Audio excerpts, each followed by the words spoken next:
We are following theorem methodology. Our 8th topic, action verbs. Action verbs. It is related to verb. To the verb. It is related to the verb. What is verb? What is verb? Very good, very good. What verb is a doing word? A word that describes an action or occurrence or state of being. verb என்ற வார்த்தை எதை குறிக்கும் என்றால் நாம் செய்யக்கூடிய செயலை குறிக்கும். Already I taught you noun ங்கிறது என்ன அர்த்தம்? Noun, what is noun? Very good. Noun is a naming word. இந்த உலகத்துல எதுக்கெல்லாம் பெயர் இருக்கோ அது noun. நாம என்னெல்லாம் செயல்களை செய்கிறோமோ அது verb. verb னாலே do. do னா என்ன அர்த்தம்? செய். தமிழ்ல வினைன்னு சொல்லுவோம் தெரியுமா? வினைனா செயல். இப்ப நான் பாடம் நடத்திட்டு இருக்கேன் இல்லையா? teach. அது கூட ஒரு verb. நீ கவனிக்கிற listen. அது ஒரு verb. நான் நிக்கிறேன் stand. அது ஒரு verb. நீ உட்கார்ந்திருக்க sit. அது ஒரு verb. இப்போ நான் நடக்கிறேன் walk ஒரு verb. நான் குதிக்கிறேன் jump ஒரு verb. டான்ஸ் பண்றோம் டான்ஸ் ஒரு verb. நான் சாப்பிடுறேன் eat ஒரு verb. நடுவுல எனக்கு விக்கிக்குது தண்ணி குடிக்கிறேன் drink ஒரு verb.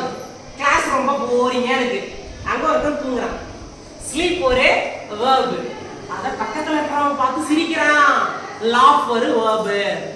லைட்டா ஒருத்தன் கிள்ளி விடுறான் அப்படி உதைக்கிறான் டேய் டீச்சர் பார்க்கறாங்கடா. kick ஒரு verb. உதைக்கிறது kick. அப்போ நீ என்ன செஞ்சாலும் whatever you do நீ என்னலாம் செய்றியோ அதுதான் verb. ஓகேவா? it describes an action or occurrence. நிகழ்வு என்ன நிகழ்கிறதோ அதுதான் verb. என்ன செய்யறோமோ அதுக்கு பேர் தான் verb. ஒரு சென்டென்ஸோட ஸ்ட்ரக்சர் எப்படி இருக்கணும்? சென்டென்ஸ்னா என்னமா? ஒரு சென்டென்ஸ்னா என்ன? தொடர்ந்து வார்த்தைகள் எழுதணுமா? தொடர்ந்து அர்த்தமா? give a suitable example. give a suitable example. சென்டென்ஸ்னா என்ன? ஒரு சென்டென்ஸ்னா எப்படிமா இருக்கணும்? சென்டென்ஸ்னா எப்படி இருக்கணும்? எப்படி இருக்கணும்? என்னமா? ஒரு சென்டென்ஸ் எப்படி இருக்கணும்? தமிழ்லயே சொல்லு. தமிழ்ல எப்படி எழுதுவீங்க? ஒரு வாக்கியத்தை எப்படி தமிழ்ல எழுதுவீங்க? கையால தான். இல்ல? ஒரு வாக்கியம்னா எப்படி இருக்கணும்? group of words. மீனிங்ஃபுல்லா இருக்கணும். நான் நேத்து போய் வந்துட்டேன் கோயிலுக்கு. ஏதாவது புரியுது? நீங்க என்ன சொன்னீங்க? நிறைய வார்த்தை எழுதுனா அதான் வாக்கியம். listen here. நான் போய் கோயிலுக்கு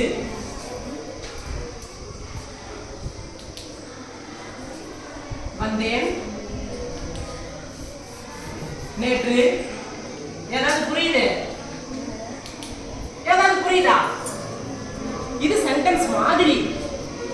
this is look like a sentence, not a sentence. look like a sentence. ஒரு சென்டென்ஸ் மாதிரி. இந்த மாதிரி இருக்கிறது இங்கிலீஷ்ல phrase னு சொல்லலாம். phrase சொற்றொடர்.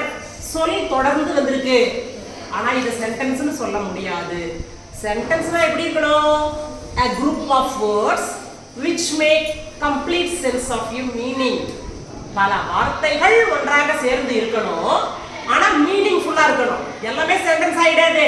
இப்போ இது எப்படி எழுதணும்? நான் நேற்று கோயிலுக்கு போய் வந்தேன். அப்ப இது வந்து நம்ம சென்டென்ஸ் னு சொல்ல முடியாது. ஆக்சுவலா என்ன அர்த்தம்? சென்டென்ஸ்னா என்ன அர்த்தம்? பல வார்த்தைகள் ஒன்றாக சேர்ந்து இருக்கிறது தான் ஒரு வாக்கியம். பல எழுத்துக்கள் ஒன்றாய் சேர்வது ஒரு வார்த்தை. பல எழுத்துக்கள் ஒன்றாய் சேர்வது ஒரு வார்த்தை. தமிழ்ல ஒரு எழுத்து ஒரு மொழி சொல்லுன்னு இருக்கு. மொத்தம் 42 48 இருக்கு இல்லையா? 42 பத்தியா இங்கிலீஷ் டீச்சருக்கு தெரிஞ்சிருக்கு. பை, கை, மை, தி, போ, வா, ஆ, மா இதுக்கெல்லாம் அர்த்தம் இருக்கு. எங்க யாராவது சொல்லுங்க, I will give you a prize. சொல்லுங்க பாப்பா யாராவது.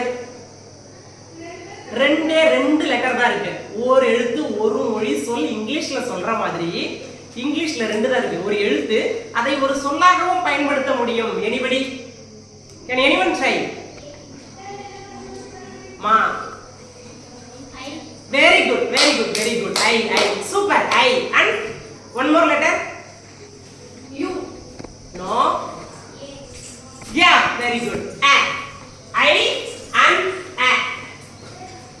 These two letters are only include like a word. இது நம்ம வேர்டாவும் சொல்லலாம், லெட்டராவும் யூஸ் பண்ண முடியும். India, India, India. I-N-D-I-A. I am a student. இது ஐய தனியா வேர்டாவும் யூஸ் பண்ண முடியும். ஐனா நான், ஃபர்ஸ்ட் பர்சன் சிங்குலர். I நான். A யா சொல்லக்கூடாது. A ஒரு.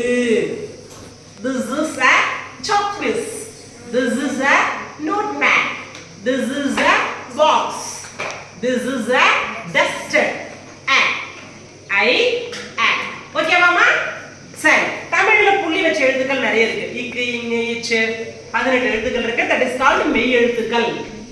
இங்கிலீஷ்ல 2 எழுத்து இருக்கு. Very good. I J. Super, super. I and J. It's only applicable for lower case. Small lettersல மட்டும் தான் வரும். I and J. இங்கிலீஷ்ல இதுக்கு பேரு title. என்னது? டைட்டில் இல்ல, title. இத வந்து டைட்டில் னு படிக்கணும். T I T L E T I T T L E title. எப்படி படிக்கணும்? titles. I and J title. ஒற்றை எழுத்து, ஒத்தி எடுக்கணும். புள்ளி வைத்து எழுத்துக்களுக்கு பேரு titles. Okay, come to the point. Action words. Action words என்ன? A verb that describes an action or occurrence or state of being. இருக்கும் நிலையை சொல்வது. சரி, ஒரு சென்டென்ஸ் எப்படி இருக்கணும்னு சொல்லிருக்கோம்? group of words ஆ இருக்கணும். complete sense of meaning கொடுக்கணும். பல வார்த்தைகள் ஒன்றாக சேரணும். பல எழுத்துக்கள் ஒன்றா சேர்ந்தா ஒரு வார்த்தை. பல வார்த்தைகள் ஒன்றாக சேர்ந்தால் ஒரு வாக்கியம். பல வாக்கியம் ஒன்றாக சேர்வது ஒரு பேரா. தமிழ்ல அத பத்தின்னு சொல்லுவோம். ஒரு பத்தி, இரண்டு பத்தி. இங்கிலீஷ்ல தான் பேரா, பேராகிராஃப். பல பக்க பேரா ஒண்ணா சேர்ந்தது தான் என்னது? ஒரு பேஜ், ஒரு பக்கம். Right? Group of letters called word. Group of words called sentence. Group of sentence called para or passage. Okay. சரி, ஒரு சென்டென்ஸ்ல எப்படி இருக்கணும்னு இருக்கு. கம்ப்ளீட் சென்ஸ் ஆஃப் மீனிங்கா இருக்கணும். முழுமை பெற்ற அர்த்தத்தை கொடுக்க வேண்டும். ஓகே, அப்போ ஒரு சப்ஜெக்ட் இருக்கணும், ஒரு verb இருக்கணும். சப்ஜெக்ட்னா என்ன? உங்களுக்கு தெரியும் teacher, maths, science, social science அதெல்லாம் தான் சப்ஜெக்ட். சப்ஜெக்ட்ன்றது ஒண்ணும் இல்ல. First part of the sentence, doer of the action. ஒரு செயலை யார் செய்கிறாரோ அவங்க தான் சப்ஜெக்ட். ஒரு வாக்கியம் எதை பற்றி அல்லது யாரை பற்றி பேசுகிறதோ அதுதான் சப்ஜெக்ட். எஸ் னு போட்டாலே இங்கிலீஷ்ல அத நம்ம சப்ஜெக்ட் னு சொல்லணும். எஸ் னா என்னமா? சப்ஜெக்ட்.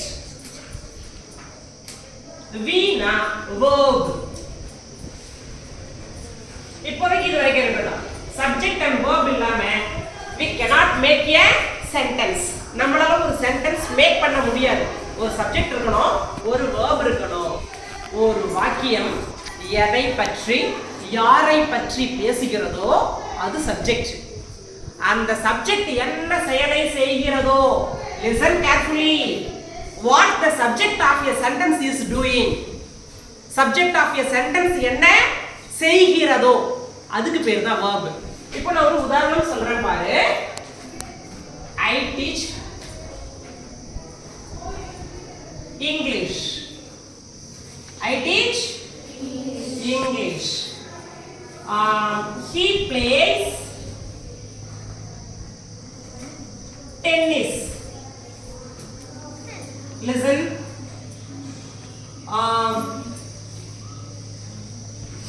she goes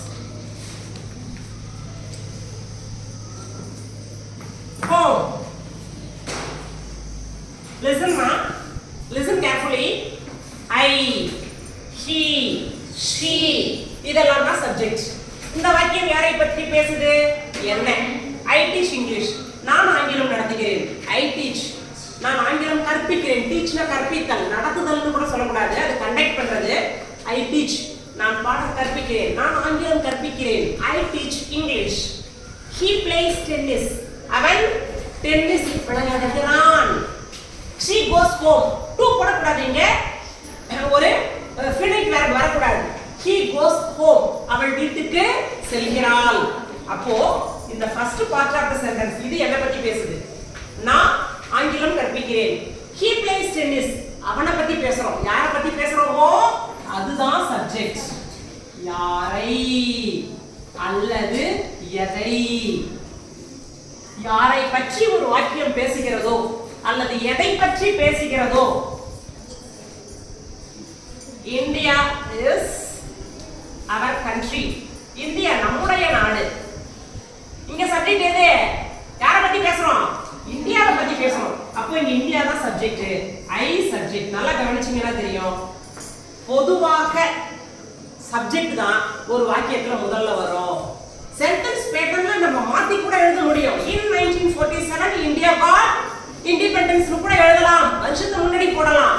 ஆக்சுவலா ப்ரொசீஜர் படி ஃபார்மல் இங்கிலீஷ்ல சப்ஜெக்ட் தான் முன்னாடி வரும். சப்ஜெக்ட் தான் ஒரு வாக்கியத்துல முதலில் வரும். அந்த சப்ஜெக்ட் என்ன செயலை செய்கிறதோ அதுக்கு பேர் தான் verb. புரியுதாமா? புரியுதா? இந்த சென்டென்ஸ்ல பாரு, நான் என்ன செய்றேன்? டீச் பண்றேன். அப்ப இது verb. அவன் என்ன பண்றான்? விளையாடுறான். play தான் verb. அவன் என்ன பண்றா? செல்கிறாள், போறா. அப்ப இதுதான் verb. இந்த இடத்துல நம்ம மெயின் verb யூஸ் பண்ணல, supporting verb or auxiliary verb, helping verb நம்ம யூஸ் பண்ணிருக்கோம். India is our country. இந்த இடத்துல நம்ம டைரக்ட்டா மெயின் verb யூஸ் பண்ணல. ஆனா am, is, are, was, were, do, does, did, has, have, had, shall, should, will, would, can, could, may, might, must, need, dare or to னு மொத்தம் 23 auxiliary verbs இங்கிலீஷ்ல இருக்கு. துணை வினை சொன்னு சொல்லுவாங்க. அது வந்தால் கூட அதை நம்ம என்ன பண்ணணும்? consider as a verb. அதையும் நம்ம ஒரு verb-ஆ தான் கன்சிடர் பண்ணணும். சரியாமா? ஒரு சென்டென்ஸ்னா எப்படி இருக்கணும்? group of words, complete sense of meaning. முழுமை பெற்ற பொருளை கொடுக்க வேண்டும். படிச்சா மீனிங் இருக்கணும். இப்போ இது நம்ம சென்டென்ஸ்னு சொல்ல முடியாது பாரு.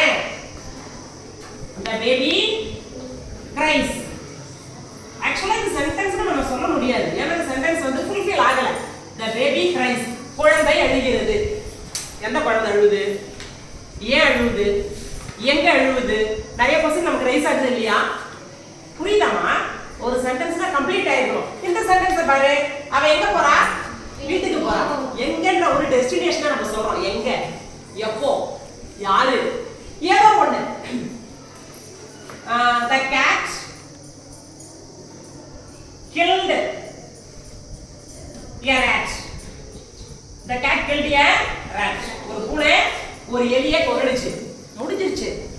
அப்ப என்ன பண்ணணும்? ஒரு சென்டென்ஸ்னா மீனிங் இருக்கணும். இங்க புரியுது. பூனை கொன்னுடுச்சு. யாரை கொன்னுடுச்சு? எலியை கொன்னுடுச்சு. யாரை, எதை, எங்கே, எப்போ, ஏதோ ஒரு முழுமை பெற்ற அர்த்தத்தை கொடுத்தால் தான் அது சென்டென்ஸ். இத வந்து நம்ம சென்டென்ஸ்னு சொல்ல முடியாது. The baby cries. The bird flies. பறவை பறக்கிறது. எங்க பறக்குது? என்ன பறவை? என்ன கலர்? எந்த திசையை நோக்கி பறக்குது? எங்க போகுது? அதெல்லாம் நமக்கு தெரியாது. The bird flies. இத வந்து நம்ம சென்டென்ஸ்னு சொல்ல முடியாது. ஆனா சென்டென்ஸ் ஃபார்ம் பண்ணனும்னா we need two elements. ஒரு சப்ஜெக்ட் இருக்கணும், ஒரு verb இருக்கணும். இது ரெண்டும் இருந்தா சென்டென்ஸ். ஒரு வாக்கியம் எதை பற்றி அல்லது யாரை பற்றி பேசுகிறதோ அவங்க தான் subject.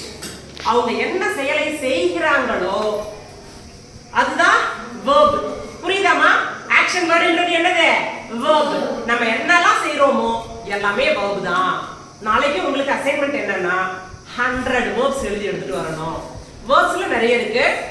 Main verb, auxiliary verbs னு சொல்லுவோம்.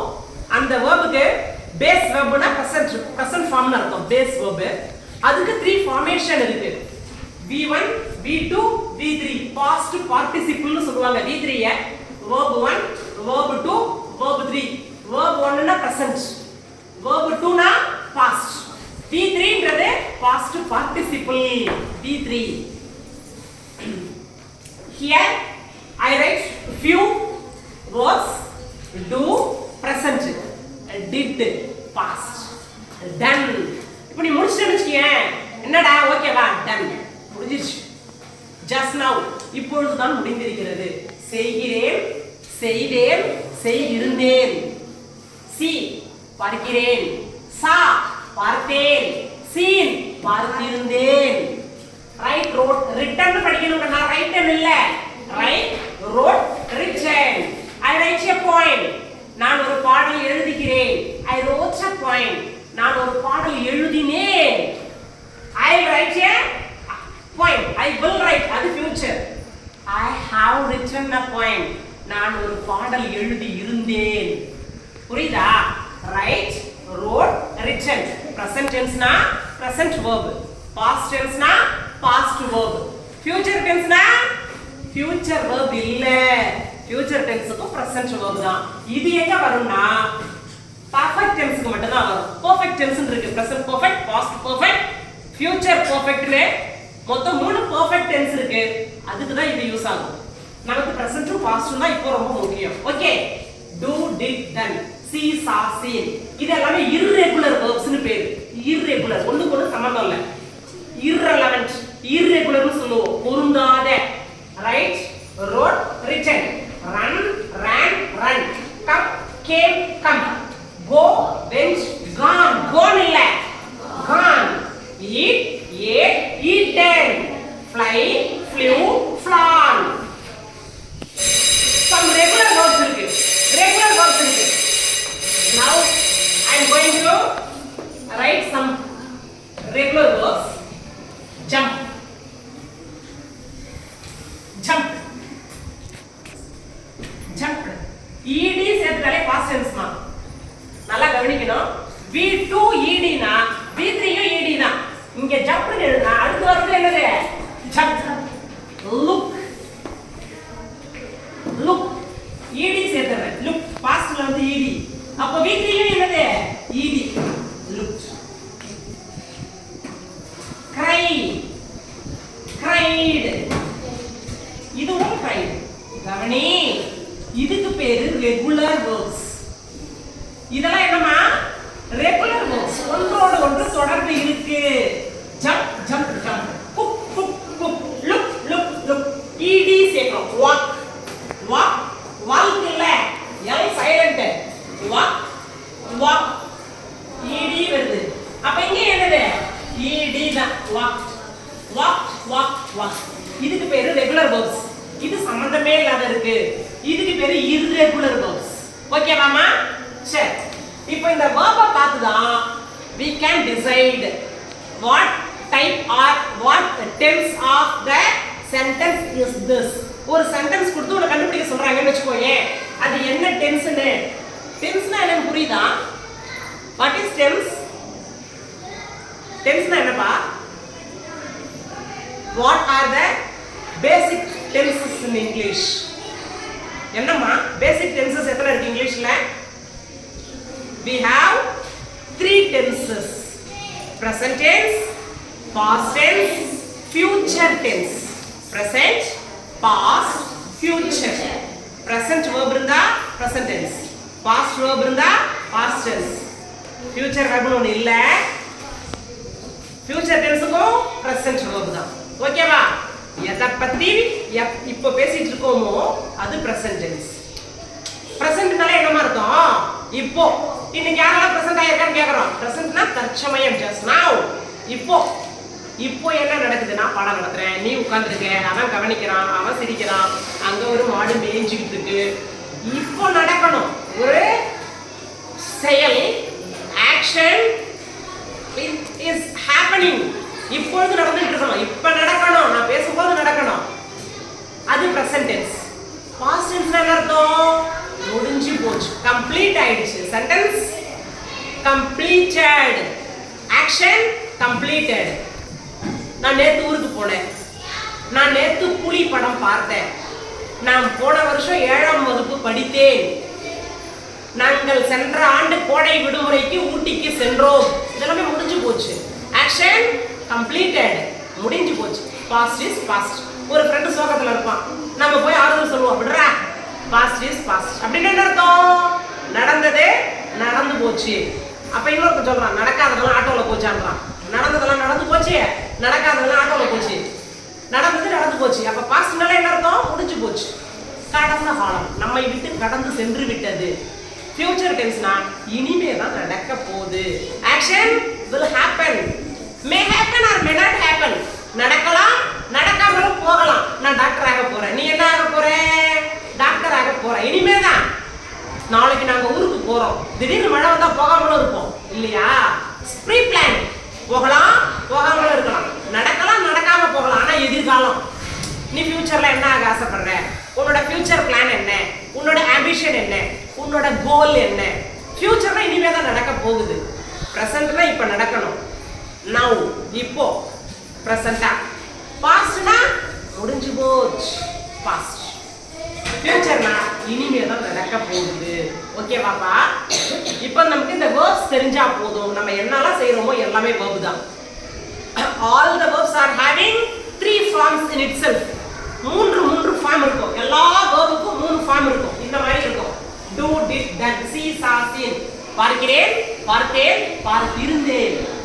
3 ஃபார்ம் இருக்கும் எல்லா வேர்ப்ஸுக்கும். என்ன சொல்லியிருக்கேன் உங்களை? 100 வேர்ப்ஸ் எழுதிட்டு வர சொல்லியிருக்கேன்.